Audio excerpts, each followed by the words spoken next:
Liberation on the Eastern Front. Operation Bagration.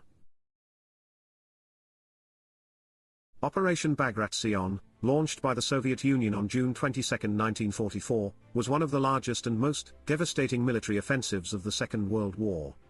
Named after the 19th-century Georgian prince and Russian general Pyotr Bagration, this strategic assault aimed to liberate Belarus from German occupation and cripple the German Army Group Center. By the time it concluded on August 19, 1944, Operation Bagration had achieved its objectives in spectacular fashion, marking a critical turning point on the Eastern Front and further accelerating the collapse of Nazi Germany. The context for Operation Bagration was rooted in the broader dynamics of the war in 1944. By this time, the Soviet Union had gained the strategic initiative on the Eastern Front, following key victories at Stalingrad and Kursk.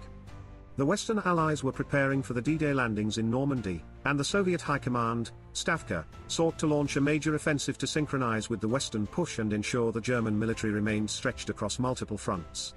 The primary target of the operation was Army Group Center, which occupied a pivotal position in Nazi Germany's defensive network in Eastern Europe.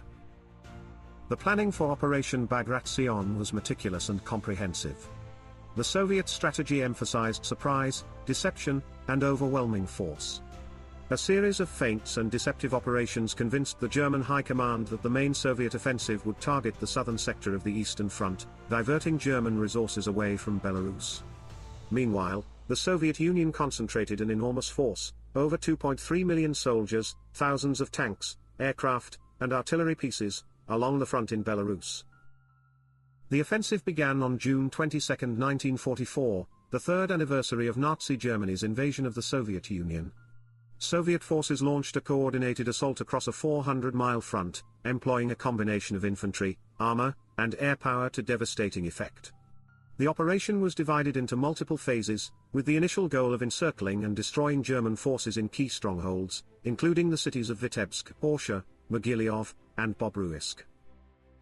The German defenses, although formidable on paper, were ill-prepared for the scale and intensity of the Soviet assault. Army Group Center was undermanned and poorly equipped, with many of its divisions under strength due to prior losses. Additionally, the Germans were caught off guard by the speed and coordination of the Soviet advance. Within days, Soviet forces had broken through key defensive lines, encircling and annihilating several German divisions. One of the most dramatic successes of Operation Bagration was the encirclement and destruction of German forces in the Minsk pocket. By early July, Soviet troops had liberated Minsk, the capital of Belarus, and captured tens of thousands of German soldiers. This victory effectively destroyed Army Group Center as a coherent fighting force, leaving a massive gap in the German defensive line. The success of Operation Bagration can be attributed to several factors. First, the Soviets achieved a high degree of operational surprise through their deception efforts and precise timing. Second, the Red Army had developed a sophisticated approach to combined arms warfare, integrating infantry, armor, artillery, and air power into a cohesive and effective force. Finally, the logistical and numerical superiority of the Soviet Union played a decisive role, allowing it to sustain the offensive momentum despite significant casualties. The consequences of Operation Bagration were far-reaching. By the time the operation concluded in August 1944, the Soviet Union had liberated most of Belarus, advanced deep into Poland, and inflicted catastrophic losses on the German military. Estimates suggest that German casualties exceeded 450,000, including killed, wounded, and captured soldiers. The destruction of Army Group Center not only weakened Germany's ability to defend its eastern territories but also forced the Wehrmacht to divert resources from other fronts, including the defense of Western Europe against the Allied advance from Normandy. For the Soviet Union, Operation Bagration was a major strategic and psychological victory. It showcased the Red Army's growing prowess and reinforced the narrative of Soviet resilience and superiority. The operation also contributed to the broader Allied effort by accelerating the collapse of Nazi Germany's military infrastructure and creating conditions for subsequent Soviet offensives that would eventually culminate in the capture of Berlin. Operation Bagration remains one of the most significant campaigns of the Second World War. It exemplifies the interplay of strategy, deception, and operational execution in achieving decisive military outcomes. The operation also underscores the immense human cost of the war, with hundreds of thousands of soldiers and civilians killed, wounded, or displaced during the campaign. In hindsight, Operation Bagration was not only a triumph of Soviet military strategy, but also a critical moment in the global effort to defeat Nazi Germany. Its success demonstrated the importance of coordination, innovation, and perseverance in overcoming formidable adversaries and reshaping the course of history. The legacy of Operation Bagration endures as a testament to the sacrifices and resilience of those who fought to liberate Europe from tyranny.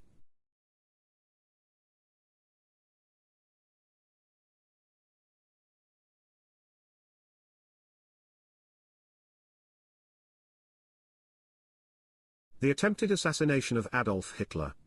Operation Valkyrie. The 20th of July plot of 1944, also known as Operation Valkyrie, was a daring and ultimately tragic attempt by German officers to assassinate Adolf Hitler and overthrow the Nazi regime. This dramatic episode revealed the internal opposition within the Third Reich and underscored the profound discontent among some German military and civilian elites regarding Hitler's leadership and the direction of the war. Although the plot failed, it remains one of the most significant acts of resistance against Nazism. By mid-1944, the Second World War was turning decisively against Germany.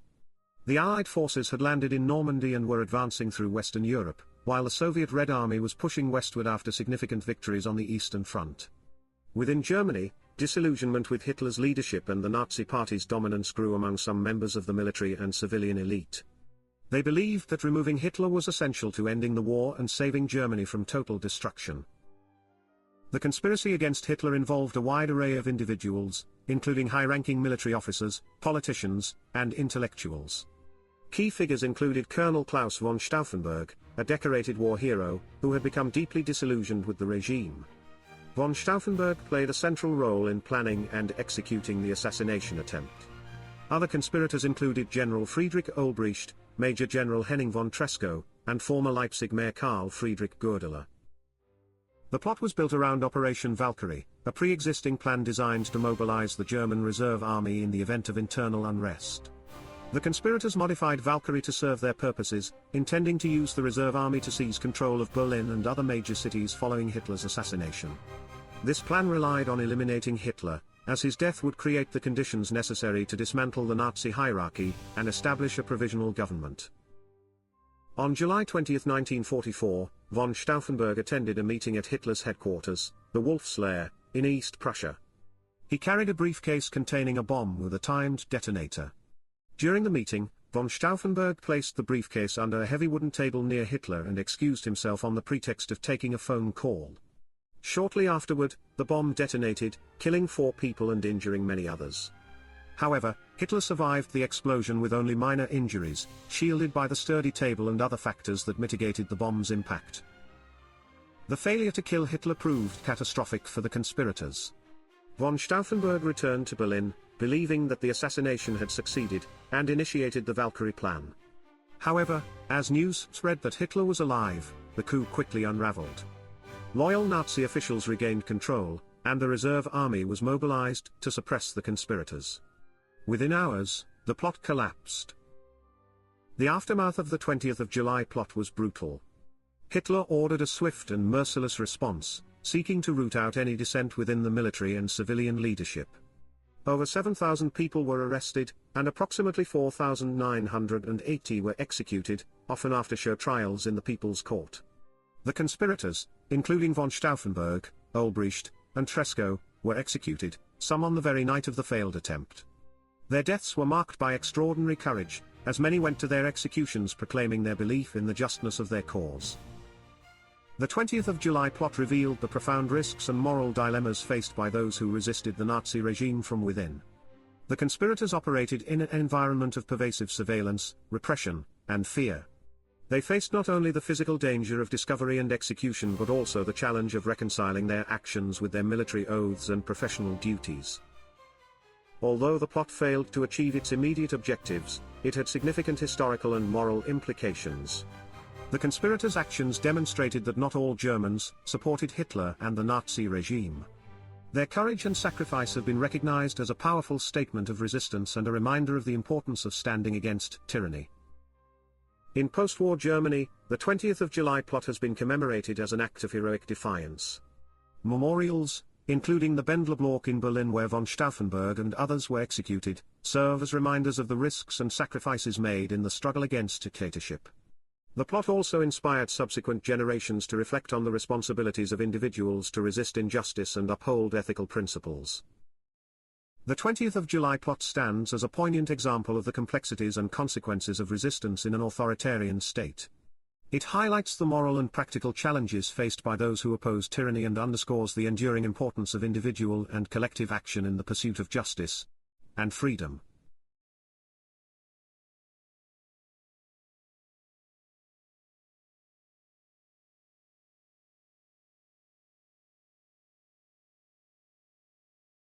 Triumph over tyranny. The liberation of Paris. The liberation of Paris, which unfolded from August 19 to August 25, 1944, was a significant chapter in the broader Allied campaign to liberate Europe during the Second World War. This pivotal event not only marked the end of Nazi occupation in the French capital but also symbolized the resilience of the French resistance, and the strategic importance of Paris in the Allied war effort. The liberation was the culmination of years of occupation and resistance, demonstrating the determination of Parisians and the coordination between Allied forces and the local underground movements. By 1944, the momentum of the war had shifted decisively in favor of the Allies. The success of the Normandy landings in June had provided a crucial foothold in Western Europe, and the Allies were advancing rapidly across France. Meanwhile, in Paris, the French resistance had been growing in strength, organizing sabotage efforts and gathering intelligence critical to the Allied campaign. The city, a hub of Nazi administration and logistics, held immense strategic and symbolic value. For the Allies, liberating Paris would signify not only a military victory but also a moral and political triumph. The German occupation of Paris, which began in June 1940, was characterized by harsh repression, including the deportation of Jews, the suppression of dissent, and the exploitation of the city's resources for the German war effort. Despite these challenges, the French resistance emerged as a formidable force, conducting sabotage, assassinations, and intelligence operations.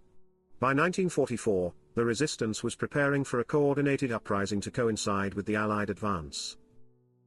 The liberation began on August 19, 1944, when the French resistance initiated an insurrection against the German occupation forces. This uprising was led by the Paris police and various resistance groups, including the Forces Françaises de l'Intérieur, the FFI. Over the next several days, fierce street fighting erupted across the city as Parisians erected barricades, ambushed German patrols, and seized key buildings. The resistance's efforts were bolstered by the growing realization that the Allies were approaching, which inspired widespread participation in the uprising. The German garrison in Paris, commanded by General Dietrich von Choltitz, faced increasing pressure as the resistance tightened its grip on the city. Despite orders from Adolf Hitler to destroy Paris if it was threatened with capture, von Choltitz hesitated, recognizing the futility of resistance and the moral implications of carrying out such a devastating command. This decision was pivotal in preserving much of the city's infrastructure and cultural heritage. The Allied forces, led by the Free French 2nd Armored Division under General Philippe Leclerc and elements of the U.S. 4th Infantry Division, entered Paris on August 24, 1944. Leclerc's division had been advancing rapidly from Normandy, eager to fulfill Charles de Gaulle's vision of French forces leading the liberation of their capital. The sight of French troops entering the city galvanized the resistance and signaled the impending end of German control. By the evening of August 25, the German forces in Paris had surrendered, and the city was declared liberated. General Leclerc accepted von Choltitz's formal surrender at the Montparnasse train station, marking the end of 4 years of occupation. The liberation was celebrated with immense jubilation, as Parisians took to the streets to welcome the Allied troops and celebrate their newfound freedom. The liberation of Paris had profound implications for the course of the Second World War. It demonstrated the effectiveness of coordination between Allied military operations and local resistance efforts. The event also bolstered the morale of the French people and provided a powerful symbol of hope for the liberation of other occupied territories. Furthermore, the prominent role of French forces in the liberation helped restore national pride and reinforced France's position as a key player in the post-war order. Politically, the liberation underscored Charles de Gaulle's leadership and his vision for a free France. De Gaulle's arrival in Paris and his subsequent speeches emphasized the unity and resilience of the French people, positioning him as the central figure in the nation's transition from occupation to liberation. The event also highlighted the importance of international cooperation, as American, British, and French forces worked together to achieve a common goal. The liberation of Paris remains a defining moment in the history of the Second World War and a testament to the courage and determination of those who fought for freedom. It symbolizes the resilience of the human spirit, and the power of collective action in the face of oppression. As one of the most significant episodes of the war, it continues to inspire and remind the world of the sacrifices made in the pursuit of liberty and justice.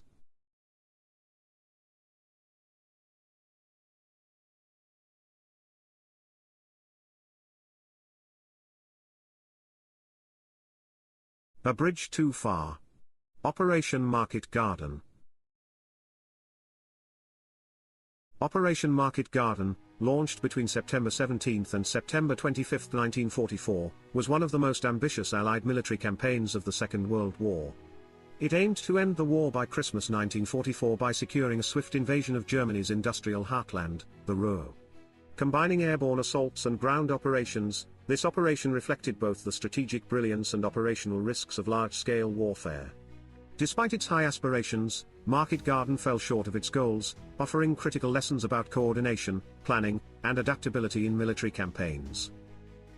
The operation was conceived by British Field Marshal Bernard Montgomery, who sought to bypass Germany's formidable Siegfried Line defences by advancing through the Netherlands. The plan involved two components: Operation Market, an airborne assault to seize key bridges over the Rhine and its tributaries, and Operation Garden, a ground offensive to link up with the airborne forces. The ultimate objective was to create a corridor for Allied forces to cross the Rhine River, outflank German defences, and push into the industrial Ruhr region. Market Garden was an unprecedented display of airborne operations. It involved the largest single-day airborne drop in history, deploying over 34,000 troops from the United States, United Kingdom, and Poland. The airborne forces were tasked with capturing and holding critical bridges in cities like Eindhoven, Nijmegen, and Arnhem. Simultaneously, the British XXX Corps would advance along a narrow corridor to relieve the airborne units and consolidate the gains. The operation commenced on September 17, 1944, with the airborne drops proceeding largely as planned. The initial phases saw successes at Eindhoven and Nijmegen, where American paratroopers secured their objectives. However, the situation at Arnhem, the northernmost bridge, was far more precarious. The British 1st Airborne Division, tasked with capturing and holding Arnhem, faced unexpectedly strong resistance from German SS Panzer divisions stationed in the area. Despite their valiant efforts, the British paratroopers were soon outnumbered and isolated, enduring fierce combat in an increasingly desperate situation. The ground offensive by XXX Corps encountered significant delays.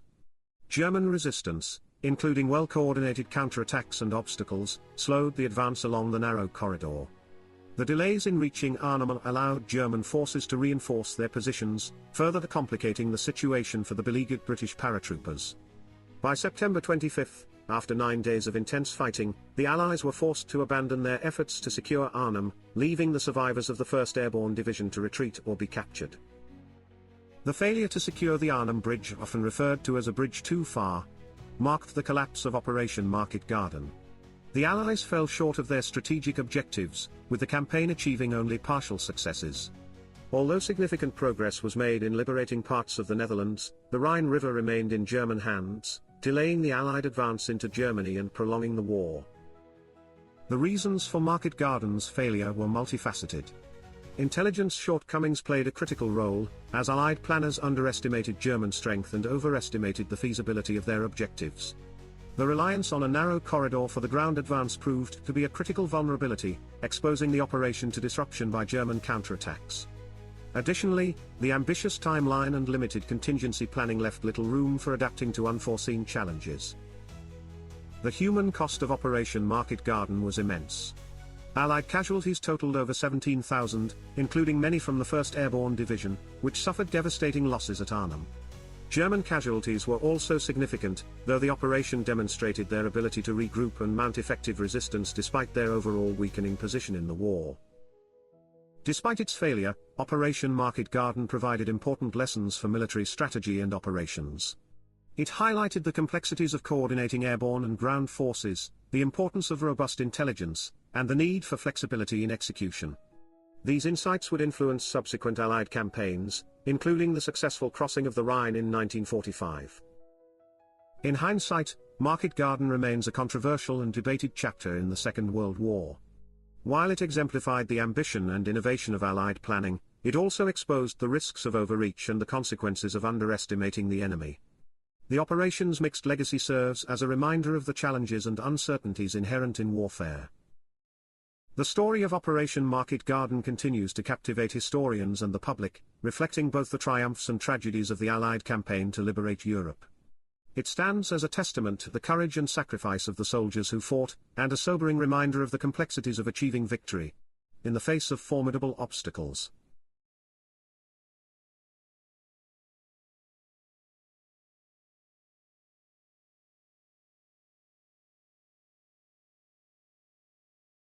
Breaking the Japanese Navy. The Battle of Leyte Gulf.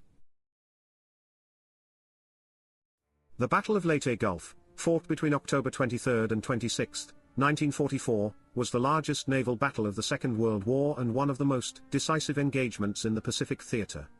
This monumental confrontation between the Allied naval forces and the Imperial Japanese Navy occurred off the coast of the Philippines, centering around the island of Leyte. It marked a turning point in the war, effectively crippling Japan's ability to conduct large-scale naval operations and securing the Allies' foothold in the Philippines, a key step toward the eventual liberation of Southeast Asia.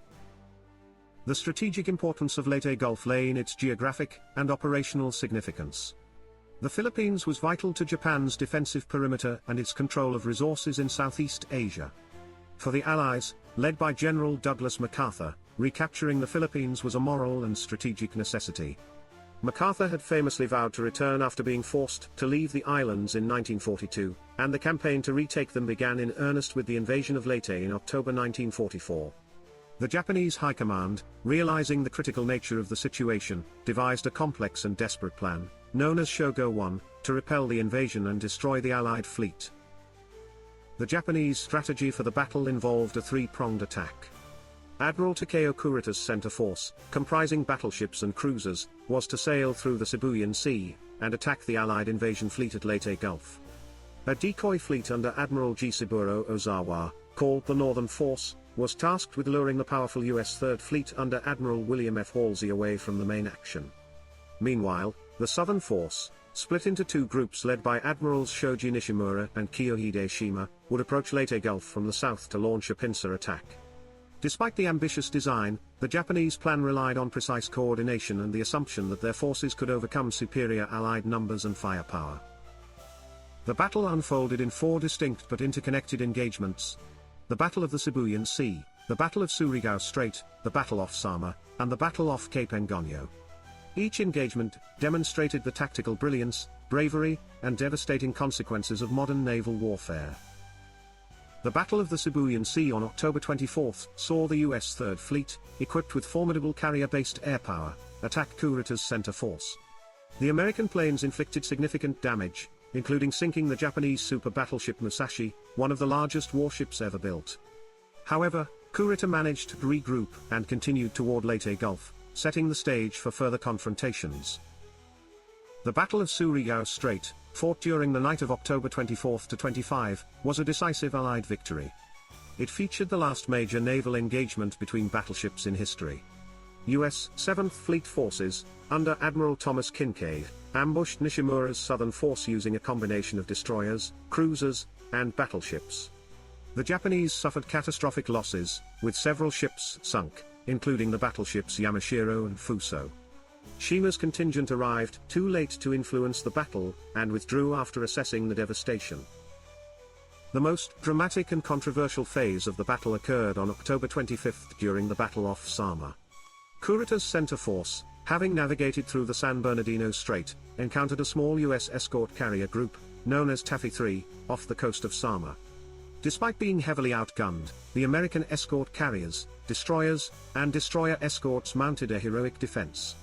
The ferocity of their resistance, combined with their support and Kurita's eventual decision to withdraw, prevented the destruction of the Allied invasion fleet. The battle showcased the determination of US forces and highlighted the vulnerability of Japanese naval strategy. Simultaneously, the battle off Cape Engano unfolded as Halsey's Third Fleet pursued Ozawa's northern force.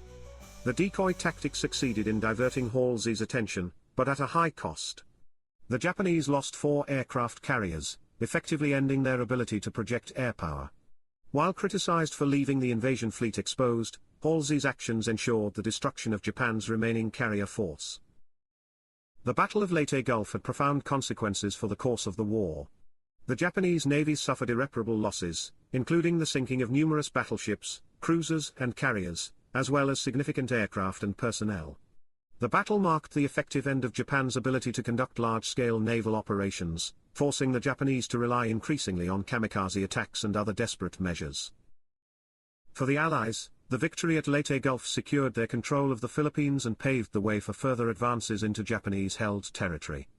It underscored the dominance of American naval power, particularly the effectiveness of carrier-based aviation and integrated fleet operations. The battle also demonstrated the importance of logistics, intelligence, and coordination in modern warfare.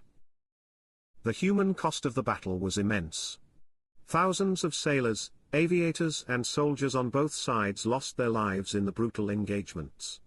The courage and sacrifice of those who fought at Leyte Gulf remain a poignant reminder of the high stakes and profound sacrifices of war. In hindsight, the Battle of Leyte Gulf exemplifies the complexities and decisive nature of naval warfare during the Second World War. It was a testament to the strategic vision, tactical innovation, and resilience of the Allied forces, as well as a stark illustration of the desperation and determination of the Japanese military. The battle's legacy endures as a pivotal moment in the Pacific War, shaping the trajectory of the conflict and hastening the path to Allied victory.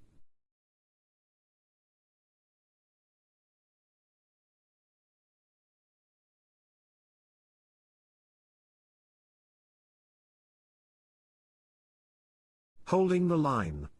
The Battle of the Bulge. The Battle of the Bulge, fought from December 16, 1944, to January 25, 1945, stands as one of the most significant and arduous campaigns of the Second World War. Known to the Germans as the Ardennes counteroffensive, this battle represented Nazi Germany's last major offensive in the West.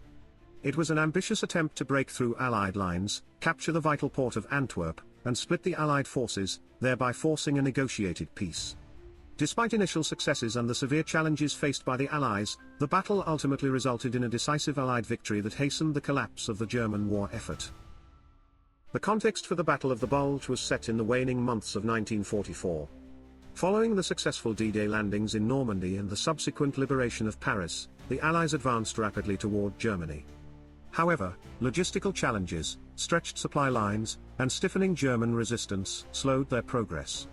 Meanwhile, Adolf Hitler sought a dramatic counterstroke to reverse Germany's fortunes.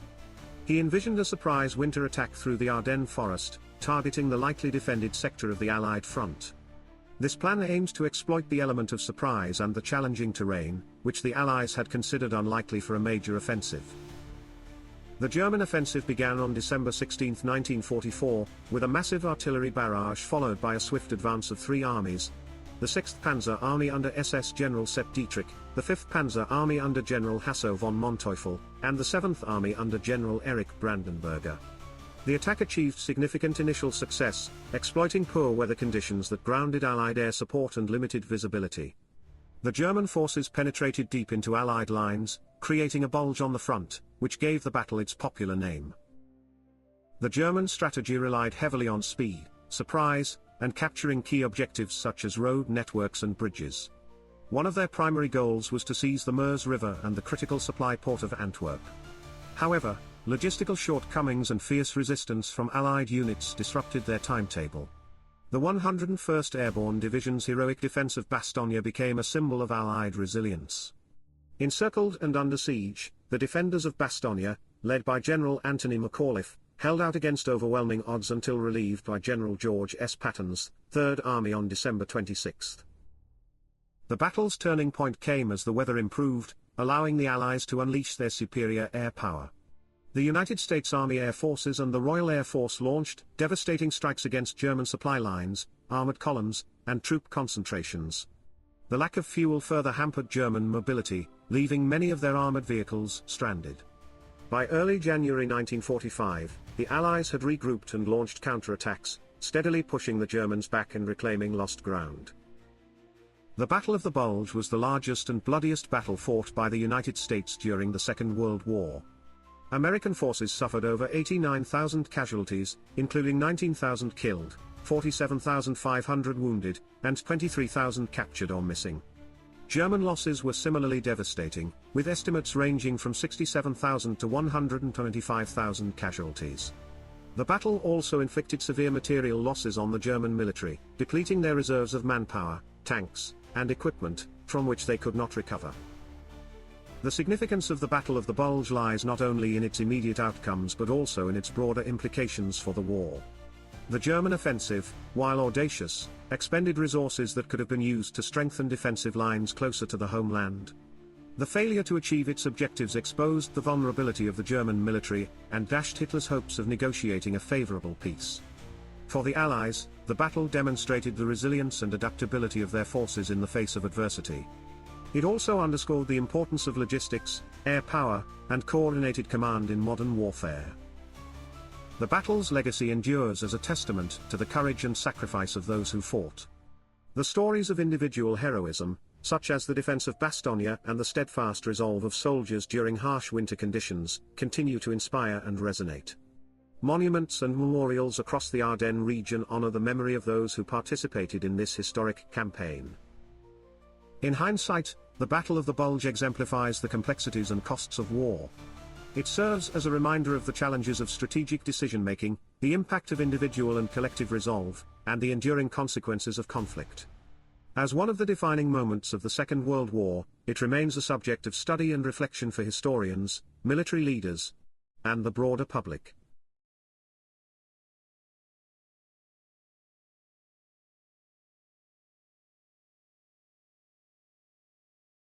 In the next chapter, we will cover the battles of Berlin and Okinawa, as well as the Allied bombing of Dresden and Tokyo.